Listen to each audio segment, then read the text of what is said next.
Hello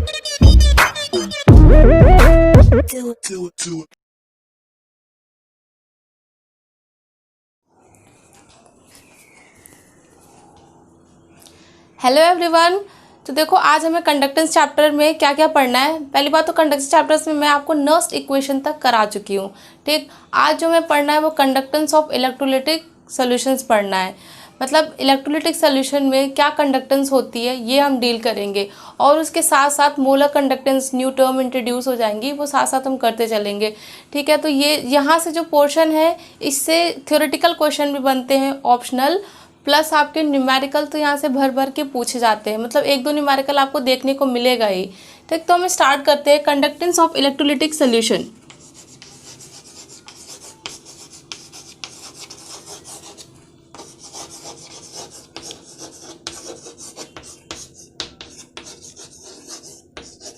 अब देखो conductance क्या होता है, पहले तो ये पता होना चाहिए कि कंडक्टेंस क्या होता है। देखो हम शुरुआत से पढ़ते चले हैं, हमें पता है कि कंडक्टिविटी हमने पढ़ी है किसमें, हम जनरली किसमें देखते हैं, मेटल्स में देखते हैं, कि जिससे हमारा क्या करंट फ्लो हो रहा है। कंडक्टेंस का मतलब होता है कि जिसमें करंट आपकी विद ईज फ्लो हो सके और ज़्यादा रेजिस्टेंस ना क्रिएट हो।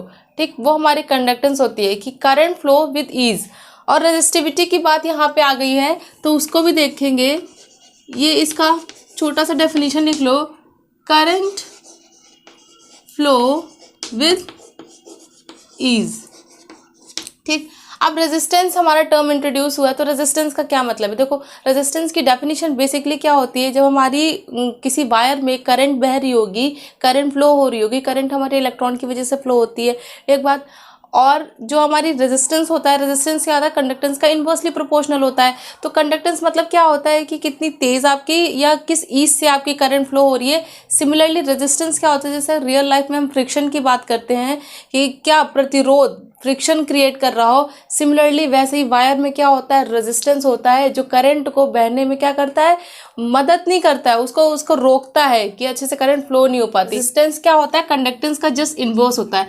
अब जो कंडक्टेंस को हम जी से रिप्रेजेंट करते हैं इस चैप्टर में, और रेजिस्टेंस तो हम स्टार्टिंग से ही पढ़ते आ रहे हैं। ओम्स लॉ आपने पढ़ा ही होगा। ओम्स लॉ क्या होता है, ओम्स लॉ में रेजिस्टेंस की बात की जाती है। ओम्स लॉ में V is equals to I R हम डील करते हैं, V is equals to I R deal करते हैं। R क्या होता है, वहाँ पे रेजिस्टेंस होता है। रेजिस्टेंस को हम R से रिप्रेजेंट करते हैं, रेजिस्टेंस को R से रिप्रेजेंट करते हैं। और रेजिस्टेंस वाला फॉर्मूला हमने क्या, ये हमने फिजिक्स में पढ़ा, R is equals to rho L upon A। इसी फॉर्मूले से हम निकालेंगे कंडक्टेंस का रिलेशन, इसी फॉर्मूले से निकालेंगे। तो R is equals to rho L upon A। यहाँ पे L क्या होता है, लेंथ। L क्या है, लेंथ है। और इस चैप्टर में बेसिकली हम सेंटीमीटर में लेंगे, जहाँ पे मीटर में दे रखा होगा तो मीटर में कन्वर्ट कर लेंगे। ठीक है, A होता है एरिया, एरिया मतलब पाई आर स्क्वायर। ठीक है, मतलब सेंटीमीटर स्क्वायर। समझ में आ रहा है। रो होता है देखो R क्या होता है, रेजिस्टेंस होता है। R क्या है, रेजिस्टेंस है। रो रेजिस्टिविटी है। रेजिस्टिविटी क्या होती है, रेजिस्टेंस की प्रॉपर्टी होती है। ठीक है, रेजिस्टिविटी को हम किससे डिनोट करते हैं, रो से डिनोट करते हैं। ठीक है, इस चैप्टर में। अब कंडक्टेंस की बात कैसे आएगी, यहाँ पे एक चीज़ देखो, कंडक्टेंस क्या होता है हमारा, रेजिस्टेंस के इन्वर्स होता है। अगर हम इसको 1/r कर दें, क्या कर दें, पूरे फॉर्म 1/r कर दें, ये भी 1 हो जाएगा, 1 रो में हो जाएगा। पूरे फॉर्मूले को हम क्या कर दें, उल्टा कर देते, A/L हो जाएगा। तो 1/r G हो जाएगा, और 1 रो, देखो यहाँ पे 1 रो रेजिस्टिविटी है। सिमिलरली कंडक्टेंस की भी प्रॉपर्टी होती है जिसे हम कहते हैं कंडक्टिविटी, और उसे हम कापा से रिप्रेजेंट करते हैं। ठीक है, उसे कापा से रिप्रेजेंट करते हैं। कापा को क्या बोलते हैं, कापा को बोलते हैं कंडक्टिविटी, कापा को कंडक्टिविटी बोलते हैं। और यहाँ पे 1 रो क्या हो जाएगा, कापा हो जाएगा। समझ में आ रहा है। A/L, यहाँ पे हर टर्म का मतलब है L अपॉन A हमारा G स्टार से रिप्रेजेंट करते हैं। L अपॉन A क्या होता है, सेल कांस्टेंट होता है। वैसे तो देखो सेल कांस्टेंट का हर चैप्टर में अलग अलग नोटेशन होता है, अलग अलग तरीके से उसे रिप्रेजेंट करते हैं। यहाँ पे G स्टार से रिप्रेजेंट कर रहे हैं। ठीक है, तो G स्टार क्या होता है, सेल कांस्टेंट। ये सारे फॉर्मूले को याद रखना, G स्टार सेल कांस्टेंट होता है। यहाँ पे क्या A/L है, तो यहाँ पे G स्टार आ जाएगा। अब देखो यहाँ से फॉर्मूला आ गया, G into G star is equals to kappa. इस फॉर्मूले को याद रखना, ये हमारा कंडक्टेंस और कापा वो उसका रिलेशन है कंडक्टिविटी का। ठीक, कंडक्टेंस के टर्म्स में हमने रिलेशन निकाल लिया। अब देखो यहाँ पे इतनी बात कर ली हमने, अब आगे क्या डील करेंगे, हमें देखना है कि अगर हम कॉन्सेंट्रेशन में चेंज करें, वेरिएशन ऑफ कॉन्सेंट्रेशन करें, तो हम कंडक्टिविटी में क्या असर होगा प्लस मोलर कंडक्टेंस में क्या असर होगा। देखो कंडक्टिविटी तो हमने टर्म डील कर ली, मोलर कंडक्टेंस क्या होता है हम उसकी बात करते हैं। यहाँ पे देखो मोलर कंडक्टेंस को लैम्डा एन से रिप्रेजेंट करते हैं। मोलर कंडक्टेंस, मोलर कंडक्टेंस की बात कर रहे हैं।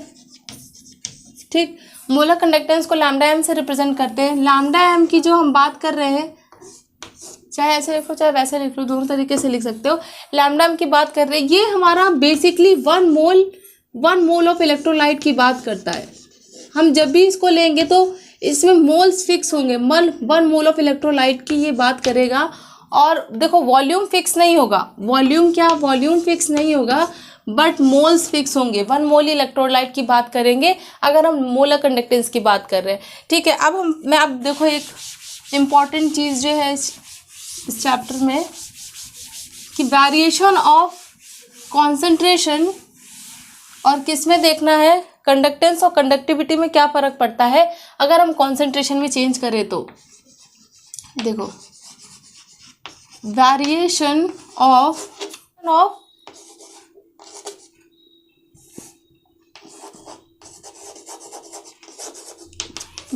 Of conductivity and molar conductivity क्या है, लैम्डा एम है, विथ कॉन्सेंट्रेशन के रिस्पेक्ट पे देख रहे हैं कि अगर हम कॉन्सेंट्रेशन का वेरिएशन करते हैं तो कंडक्टिविटी और मोलर कंडक्टिविटी में क्या फ़र्क पड़ेगा। कंडक्टिविटी हमारी क्या है, कापा है। ठीक, कंडक्टेंस जी है, कंडक्टिविटी कापा है। टर्म्स का ध्यान रखना क्योंकि टर्म्स में कंफ्यूज होते हो, फिर वो लिख के देगा कि क्या है, तो फिर आप सब। अब एक चीज़ और ध्यान रखना, जैसे हम पढ़ते हैं कंडक्टेंस,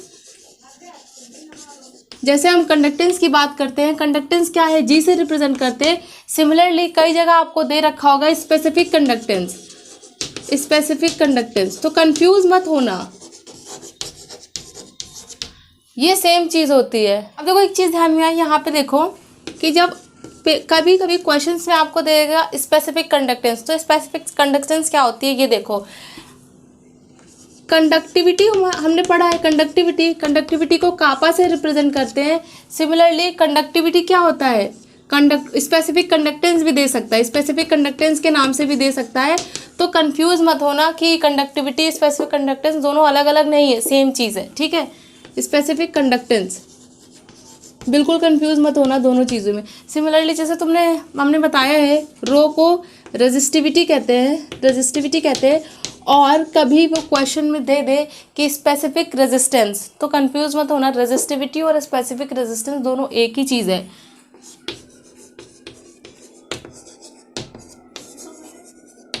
दोनों एक ही चीज़ है। बट अब एक चीज़ ये ध्यान रखो, एक चीज़ ध्यान रखने वाली बात ये है कि देखो हम कंडक्टिविटी टर्म का ही मोस्टली इस्तेमाल करते हैं, रेजिस्टिविटी टर्म का ही मोस्टली इस्तेमाल करते हैं। क्यों? क्योंकि IUPAC ने साफ साफ बोल रखा है, इनको मान्यता दे रखी है, रेजिस्टिविटी और कंडक्टिविटी को। बोलते तो हम बोल सकते हैं, पेपर क्वेश्चंस में देता है आपको कंफ्यूज करने के लिए, वो चेक करता है आपकी नॉलेज को, लेकिन IUPAC ने आपको यही रिकमेंड किया है कि हम इन टर्म्स का यूज़ करेंगे। बाय IUPAC हम इन टर्म्स का यूज़ करेंगे। ठीक है, बस इन टर्म को क्वेश्चंस के लिए ध्यान में रखना, न्यूमेरिकल्स में आपको ऐसे दे सकता है। अब इसकी बात करते हैं, variation of conductivity and lambda M with concentration. पहले हम कंडक्टिविटी की बात करते हैं। हम किसकी बात करेंगे? कंडक्टिविटी हमारी क्या है? कापा। अब एक चीज़ ध्यान रखना, एक चीज़ ये है कि हम क्या करते हैं, कॉन्सेंट्रेशन की बात कर रहा है कि हम कॉन्सेंट्रेशन को अगर घटा देंगे तो क्या फ़र्क पड़ेगा कंडक्टिविटी में। हमने क्या किया, देखो हमने क्या किया, कॉन्सेंट्रेशन को घटा दिया। यहाँ पे हम कंडक्टिविटी की बात कर रहे हैं, मतलब हम क्या बात कर रहे हैं, 1 मोल ऑफ इलेक्ट्रोलाइट में इसको देखेंगे। 1 मोल ऑफ इलेक्ट्रोलाइट ले लो, 1 मोल ऑफ सॉल्ट सोल्यूशन ले लो, उसमें हम देखेंगे इसको। कॉन्सेंट्रेशन डिक्रीज कर रहे हैं। अब ये जो केस है हमारा, स्ट्रॉन्ग और वीक दोनों तरह के इलेक्ट्रोलाइट के लिए पॉसिबल है, स्ट्रॉन्ग और वीक दोनों इलेक्ट्रोलाइट के लिए है। क्या होता है, कॉन्सेंट्रेशन डिक्रीज करते हैं तो हमारी क्या कंडक्टिविटी जो होती है वो हमारी क्या होती है, डिक्रीज होती है। समझ में आ रहा है, कॉन्सेंट्रेशन डिक्रीज होगा, कंडक्टिविटी हमारी क्या होगी, डिक्रीज होगी।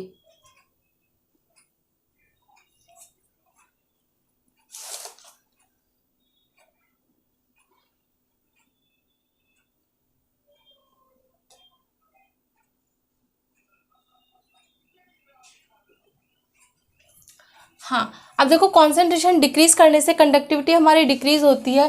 ऑलवेज ऑलवेज ऑलवेज याद रखना, स्ट्रॉन्ग इलेक्ट्रोलाइट और वीक इलेक्ट्रोलाइट दोनों के केस में ही कंडक्टिविटी डिक्रीज होगी जब हम कॉन्सेंट्रेशन को डिक्रीज करेंगे। ऐसा क्यों हुआ, देखो इसका सिंपल है। अगर हम क्या करते हैं, 1 मोल ऑफ इलेक्ट्रोलाइट ले रहे हैं, 1 मोल ऑफ इलेक्ट्रोलाइट ले रहे हैं, ठीक है, 1 मोल ऑफ इलेक्ट्रोलाइट ले रहे हैं। हमने क्या किया, यहाँ पे हमने सॉल्यूशन को भर लिया, ठीक है। अब हमारा क्या NaCl हमने भर रखा है, NaCl पानी में घोल रखा है। अब ये इलेक्ट्रोलाइटिक सोल्यूशन बन गया। अब हमारा इसका कुछ कॉन्सेंट्रेशन होगा, हम क्या कर रहे हैं, कॉन्सेंट्रेशन को डिक्रीज कर रहे हैं। अभी भी हम 1 मोल ऑफ इलेक्ट्रोलाइट की बात करते हैं, 1 पर लीटर ऑफ सोल्यूशन, पर लीटर ऑफ सोल्यूशन में हम देखते हैं, क्या देखते हैं, पर लीटर ऑफ सोल्यूशन में जो आयंस प्रेजेंट होते हैं उसी से हमारी कंडक्टिविटी निकल के आएगी। करंट, हमारी कंडक्टिविटी क्या होती है, करंट होती है, करंट बह रही, इसका मतलब कि कंडक्टिविटी हमारी होगी उसमें, ठीक है। तो हम देख रहे हैं कि पर लीटर में कितने आयंस प्रेजेंट है और वही आयंस हमारे क्या है, कंडक्टिविटी के रिस्पॉन्सिबल है, कंडक्टेंस के लिए वही आयन रिस्पॉन्सिबल है। तो सिमिलरली क्या है, हमने क्या करा कि हमने कुछ कॉन्सेंट्रेशन ले लिया, अब क्या करा, इसको डाइल्यूट कर दिया, हमने डाइल्यूट कर दिया। अभी NaCl तो उतना ही पड़ा है, बट हमने क्या आगे से डाइल्यूट कर दिया इसे। जब हमने डाइल्यूट किया तो NaCl के आयंस और ज़्यादा सॉल्यूशंस में पूरे डिस्ट्रीब्यूट हो गए। अब हम देखेंगे पर लीटर सॉल्यूशन में जो आयंस पहले प्रेजेंट थे उसके कंपैरिजन में अब जो आयंस प्रेजेंट हैं प्रेजेंट में वो कम हो गए। तो आयंस पर लीटर वॉल्यूम सॉल्यूशन में डिक्रीज हो गए, उसकी वजह से हमारी कंडक्टिविटी भी डिक्रीज हो गई, क्योंकि आयंस कम है तो करंट कम फ्लो होगी। समझ में आ रही बात। तो पर लीटर ऑफ वॉल्यूम में आयंस कम हो गए, इसकी वजह से कंडक्टिविटी कम हो गई कॉन्सेंट्रेशन कम करने से। ये इंपॉर्टेंट बात थी कंडक्टिविटी के लिए कि कॉन्सेंट्रेशन चेंज करने पे क्या असर होता है। अब हम देखेंगे कि लैम्डा एम मोलर कंडक्टिविटी में क्या फर्क पड़ेगा, हम वो इसकी बात करेंगे। लैम्डा एम की बात करते हैं।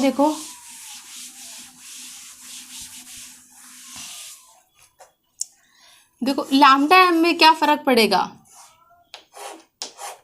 लैम्डा एम की बात करते हैं। देखो लैम्डा एम में हम क्या करते हैं, देखो यहाँ पे वीक इलेक्ट्रोलाइट की, अगर हम स्ट्रॉन्ग इलेक्ट्रोलाइट की पहले बात करते हैं, स्ट्रॉन्ग इलेक्ट्रोलाइट की बात करते हैं, हम स्ट्रॉन्ग इलेक्ट्रोलाइट की बात कर रहे हैं, ठीक। अब देख हमने क्या लिया, यहाँ पे भी क्या हम लेते हैं, पर लीटर वॉल्यूम ऑफ सोल्यूशन, या फिर इलेक्ट्रोलाइट सोल्यूशन या इलेक्ट्रोलाइट कंडक्टिविटी तो हमें इसी से पता चलती है। लेकिन लैम्डा एम में क्या होता है, 1 मोल की बात करते हैं, 1 मोल ऑफ इलेक्ट्रोलाइट की। ये चीज ध्यान रखना, लैम्डा एम में 1 मोल ऑफ इलेक्ट्रोलाइट की बात करते हैं, ठीक, 1 मोल ऑफ इलेक्ट्रोलाइट की बात करते हैं। अब हमें लैम्डा एम और उसमें चेंज देखना है। हमने क्या किया, हमने कुछ सोल्यूशन ले लिया तो उसका क्या है, कुछ वॉल्यूम होगा, उसका कुछ वॉल्यूम होगा। अब हम क्या कर रहे हैं कि लैम्डा एम और वॉल्यूम, लैम्डा एम और वॉल्यूम में रिलेशन देख रहे हैं। कैसे, हमने क्या, अब इसकी तो कुछ कंडक्टिविटी होगी, कुछ आयंस प्रेजेंट हो गए। हमने क्या लिया, पर लीटर वॉल्यूम ऑफ सोल्यूशन, पर लीटर वॉल्यूम ऑफ इलेक्ट्रोलाइट या सोल्यूशन में हम देख रहे हैं आयंस हमारे प्रेजेंट है। हमने क्या किया कि अब इसको थोड़ा हमने क्या, कॉन्सेंट्रेशन डिक्रीज कर रहे हैं, यहाँ पे भी क्या कर रहे हैं, कॉन्सेंट्रेशन को डिक्रीज कर रहे हैं। कॉन्सेंट्रेशन हमने डिक्रीज किया, जो वॉल्यूम ऑफ सोल्यूशन इलेक्ट्रोलाइट की बात हो रही है यहाँ पे, हमने क्या किया, उसको डाइल्यूट कर दिया। डाइल्यूट करने पे Na positive, Cl negative, OH negative और H पॉजिटिव, ये सारे आयंस प्रेजेंट थे। अब क्या है, यहाँ पे 4 आयन प्रेजेंट है। 4 आयन की वजह से ये भी तो करंट के लिए रिस्पॉन्सिबल होंगे। इस वजह से जितना वॉल्यूम हम बढ़ाते जाएंगे उतनी ही ज़्यादा हमारी कंडक्टिविटी बढ़ती जाएगी। तो यहाँ पे लैम्डा एम हमारा इंक्रीज होगा वॉल्यूम के इंक्रीज करने से। समझ में आ रहा है। और कापा क्या होगा, कंडक्टिविटी हमारी क्या होगी, डिक्रीज होगी। कंडक्टिविटी हमारी डिक्रीज हो जाएगी, बट मोलर कंडक्टिविटी इंक्रीज हो जाएगी। जो हम 1 मोल पे देख रहे हैं वो डिक्रीज हो जाएगी, बट जो कंडक्टिविटी होगी वो डिक्रीज होगी, ठीक है, मोलर कंडक्टेंस इंक्रीज होगी। तो यहाँ से क्या निकल के आया, लैम्डा इज इक्वल्स टू के इंटू वी, ये रिलेशन भी तुम्हारा आ गया। मोलर कंडक्टेंस का जो फॉर्मूला होता है वो भी सामने निकल के आ गया। इस फॉर्मूले को ध्यान रखना। अब देखो जो वॉल्यूम होता है, concentration is equals two moles upon volume formula होता है। हम क्या करेंगे, इसे कॉन्सेंट्रेशन की टर्म्स में लिखना हो तो कैसे लिखेंगे, वॉल्यूम को ऊपर कर दिया, n/c लिख दिया। यहाँ वॉल्यूम की जगह n/c लिख सकते हैं। Lambda m is equals to kappa upon n, और c क्या आ जाए, n वॉल्यूम है, n/c लिखा, ठीक है। वॉल्यूम यहाँ पे c आ गया, n/c लिखा, वॉल्यूम की जगह n/c लिखा। अब यहाँ पे क्या है, देखो n 1 हो जाएगा, क्यों, 1 मोल ऑफ इलेक्ट्रोलाइट की बात करते हैं लैम्डा m के केस में। तो यहाँ पे k हमेशा यही फॉर्मूला निकल के आएगा, c n क्योंकि 1 हो गया तो lambda m is equals to k/c। इस फॉर्मूले को ध्यान रखना।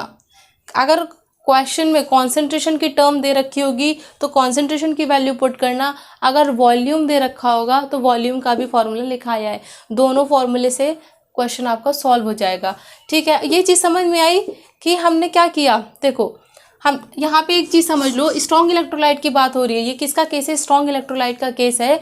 स्ट्रॉन्ग इलेक्ट्रोलाइट हमने क्या लिया, NaCl हमारा स्ट्रॉन्ग इलेक्ट्रोलाइट होता है, NaCl या फिर KCl ले लो, KCl भी स्ट्रॉन्ग इलेक्ट्रोलाइट होता है, ठीक। हमने क्या किया, इसको डाइल्यूट किया, कॉन्सेंट्रेशन इसकी डिक्रीज करी। कंडक्टिविटी तो अभी भी डिक्रीज होगी, कंडक्टिविटी अभी भी डिक्रीज होगी, लेकिन क्या है, पर मोल ऑफ जो इलेक्ट्रोलाइट है उसमें जो हमारा लैम्डा एम देखते हैं, लैम्डा एम हमारा इंक्रीज होता है।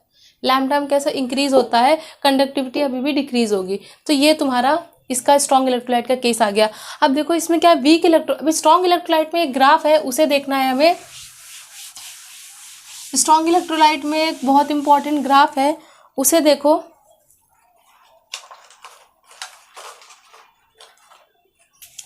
ग्राफ क्या है, देखो यहाँ पे क्या लेते हैं, √c लेते हैं, कॉन्सेंट्रेशन लेते हैं, और यहाँ पे लेते हैं क्या, कॉन्सेंट्रेशन और लैम्डा एम, कॉन्सेंट्रेशन और लैम्डा एम ले लिया, ठीक है। अब हम क्या कर रहे हैं, कॉन्सेंट्रेशन को डिक्रीज कर रहे हैं। हमने क्या किया, सब में कॉन्सेंट्रेशन को क्या किया, कॉन्सेंट्रेशन को डिक्रीज किया था। कॉन्सेंट्रेशन डिक्रीज करने से स्ट्रॉन्ग इलेक्ट्रोलाइट का केस है, यहाँ पे लिखा हुआ है स्ट्रॉन्ग इलेक्ट्रोलाइट का केस है, ठीक। कॉन्सेंट्रेशन हमने डिक्रीज किया, तो कॉन्सेंट्रेशन डिक्रीज किया तो हमें क्या हुआ, लैम्डा एम कैसे मिला, थोड़ा इंक्रीज करता हुआ लैम्डा एम मिला। मोलर कंडक्टेंस हमारी इंक्रीज हो रही है, अभी बताया मैंने कि कॉन्सेंट्रेशन डिक्रीज करने पे लैम्डा एम डिक्रीज मिला, ठीक। हमने क्या किया, कॉन्सेंट्रेशन बहुत कम कर दी, कॉन्सेंट्रेशन अप्रॉक्सीमेटली अब 0 के बराबर आ गया। वहाँ पे हमने देखा कि लैम्डा एम इनफाइनाइट, मतलब लैम्डा एम हमें, लैम्डा एम की वैल्यू नहीं निकाल पा रहे, यहाँ तक, यहाँ ऐसा ग्राफ मिल रहा है, कुछ ऐसा ग्राफ आ रहा है। मानो ये KCl का ग्राफ है, KCl का एग्जाम्पल ले रहे हैं, ऐसा ग्राफ आया। कॉन्सेंट्रेशन जब हमने एकदम 0 कर दी, अब हम कॉन्सेंट्रेशन 0 पे इतना आगे नहीं निकाल सकते, तो हम क्या करेंगे, ग्राफ, ये स्ट्रेट लाइन है तो हमने ग्राफ को क्या किया, एक्स्ट्रापोलेट कर दिया। बाय एक्स्ट्रापोलेटिंग द ग्राफ, हमने क्या किया, ग्राफ को एक्स्ट्रापोलेट कर दिया, जिसकी वजह से हमें यहाँ पे लैम्डा एम की वैल्यू मिल गई। यहाँ पे जो हमें लैम्डा एम मिला वो हमें क्या मिला, इनफाइनाइट डाइल्यूशन में। क्यों, क्या किया हमने, कॉन्सेंट्रेशन एकदम 0 कर दी, मतलब बहुत ही डाइल्यूट कर दिया। तो ये क्या मिला, एट, ये हमारी लिमिटिंग मोलर कंडक्टिविटी होती है, eight infinite dilution. Limiting molar conductivity से बोलते हैं, लिमिटिंग मोलर कंडक्टिविटी। कैसे मिला हमें, एट इनफाइनाइट डाइल्यूशन में, एट इनफाइनाइट डाइल्यूशन। ये बात समझ में आ रही, इनफाइनाइट डाइल्यूशन में हमें यहाँ पे लिमिटिंग मोलर कंडक्टिविटी मिल गई। यहाँ पे हमने क्या, लैम्डा एम नॉट की हमें वैल्यू मिल गई स्ट्रॉन्ग के केस में। बट हमने क्या देखा, जैसे हम KCl और NaCl की हम वैल्यूज़ देख रहे थे, लैम्डा एम की वैल्यूज़ देखे, तो इसकी वैल्यूज़ तो हमें मिल जाती हैं। स्ट्रॉन्ग इलेक्ट्रोलाइट के लिए हम वैल्यू निकाल सकते हैं by simply extrapolating the graph. Strong electrolyte का ये आपका ग्राफ आएगा। अब वीक इलेक्ट्रोलाइट का केस समझो, सिंपल यहीं पे समझाती हूँ। क्या करते हैं, वीक इलेक्ट्रोलाइट में हम देखते हैं, अगर हम वीक इलेक्ट्रोलाइट लेते हैं, मानो मैंने वीक इलेक्ट्रोलाइट ले लिया, वीक इलेक्ट्रोलाइट में भी हम क्या करेंगे, कॉन्सेंट्रेशन को क्या किया, डिक्रीज किया, कॉन्सेंट्रेशन को डिक्रीज करेंगे, फिर भी हमारी जो मोलर कंडक्टिविटी है वो क्या होगी, इंक्रीज होगी। मोलर कंडक्टिविटी फिर भी क्या हुई, इंक्रीज हुई। ऐसा कुछ ग्राफ मिला, ऐसा कुछ ग्राफ मिला, ठीक। तो यहाँ पे हमने क्या देखा कि ये इनफाइनाइट की तरफ जा रहा है और यहाँ पे भी देखो ये ग्राफ इस लाइन के क्या है, पैरेलल है, और इस लाइन के भी ये ग्राफ पैरेलल है। तो वैल्यू हमें कहीं मीट करती हुई नहीं मिल रही, इसलिए यहाँ पे लैम्डा एम वीक इलेक्ट्रोलाइट के लिए हम कैलकुलेट नहीं कर सकते, लैम्डा एम वीक के लिए कैलकुलेट नहीं कर सकते। इसलिए हमारा लॉ आया काहुल-रॉस लॉ। उस लॉ से हम वीक इलेक्ट्रोलाइट के लिए मोलर कंडक्टिविटी कैलकुलेट कर सकते हैं। उस लॉ को अब मैं बताती हूँ, समझ में आया ना। वीक इलेक्ट्रोलाइट के केस में मोलर कंडक्टिविटी इंक्रीज ही होती है और कंडक्टिविटी डिक्रीज ही होगी, बट क्या है, ग्राफ कैसा है, टच नहीं कर रहा कहीं पे, तो उसकी वैल्यू फाइंड आउट नहीं कर सकते। अब हमें कहीं हम कॉन्सेंट्रेशन डिक्रीज कर रहे हैं, बहुत ही नील कॉन्सेंट्रेशन पे हमें वैल्यू निकालनी है, तो कैसे निकालेंगे ये मैं आपको अब बताती हूँ बाय काहुल-रॉस लॉ।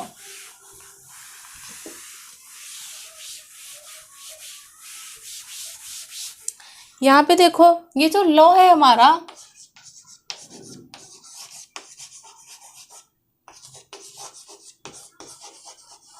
एक सेकेंड स्पेलिंग चेक कर लेती हूँ। चल, तो ये है काहुल-रॉस लॉ, ठीक है। अब इस लॉ में देखो, इस लॉ में क्या बोला गया कि हम आयंस का माइग्रेशन देखते हैं। कैसा माइग्रेशन होता है, इंडिपेंडेंट माइग्रेशन ऑफ आयंस होता है। अब इसकी जो हम वीक इलेक्ट्रोलाइट के लिए नहीं कैलकुलेट कर पा रहे थे, वो इसलिए नहीं कैलकुलेट कर पा रहे थे क्योंकि हम कॉन्सेंट्रेशन जो हम सॉल्यूशन की इलेक्ट्रोलाइट की ले रहे थे वो बहुत ही कम कॉन्सेंट्रेशन ले रहे थे, मतलब क्या बहुत ज़्यादा उसे डाइल्यूट कर रहे थे। तब हम इसको निकाल सकते हैं। तो यहाँ पे देखो क्या करते हैं, माइग्रेशन ऑफ आयंस,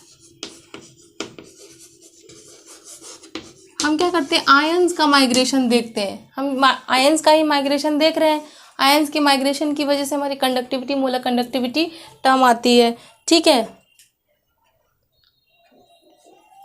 इसको हम law of independent migration of ions भी बोलते हैं। Law of